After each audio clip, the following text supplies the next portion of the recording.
mynews.studio. 15 million lives saved each year and half of farm emissions erased. Could your next meal really change everything? Today is December 3rd, 2025. The EAT-Lancet Commission just released findings that could reset how we think about food, health, and climate. The headline is pretty bold.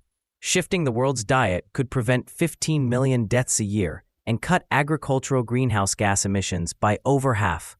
But what's actually in this report? The Commission connects what we eat to so much more than just our waistlines. They point to our diet as a driver of health, climate stability, biodiversity, even labor conditions. In their analysis, the biggest threat to health isn't tobacco or drugs.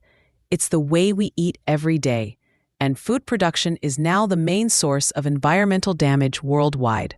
That's a huge claim. So, what do they actually want people to eat? They've come up with what they call the planetary health diet. It's mostly plant-based, so not strictly vegetarian, but close.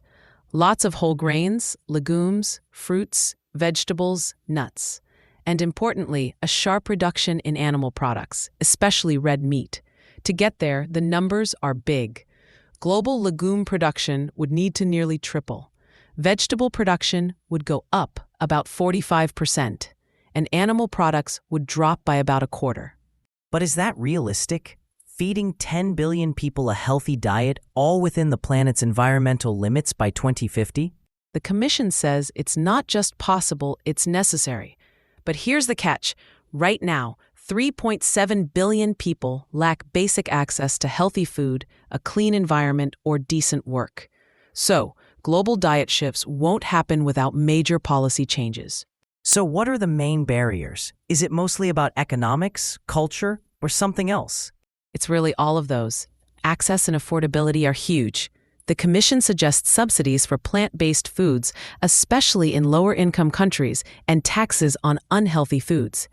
There's also a call for public health campaigns, support for local food systems, and programs to help farmers transition.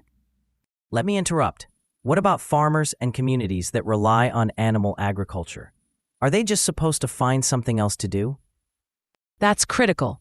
The Commission talks about a just transition, so things like direct income support, retraining, crop diversification, investment in sustainable infrastructure. These are all meant to make sure communities aren't left behind. They really stress this isn't just a cost, it's an investment. The health, environmental, and food security benefits outweigh the expenses. And on the culture side, are people being asked to give up their food traditions? No, that's not the goal. The diet is meant to be flexible and adaptable to all kinds of cuisines. In fact, a lot of traditional diets already come close, like Indian food, with all its legumes and vegetables. The aim is to build on what's already there, not replace it. Local chefs, nutritionists, and community leaders are seen as key to making this work in practice.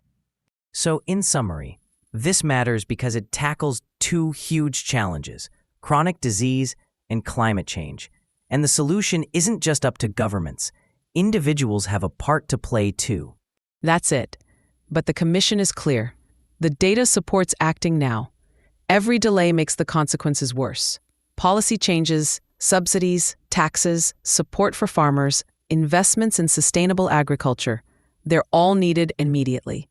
The future of food isn't just about what goes on our plates. It's about how we eat together and what kind of world we want to create.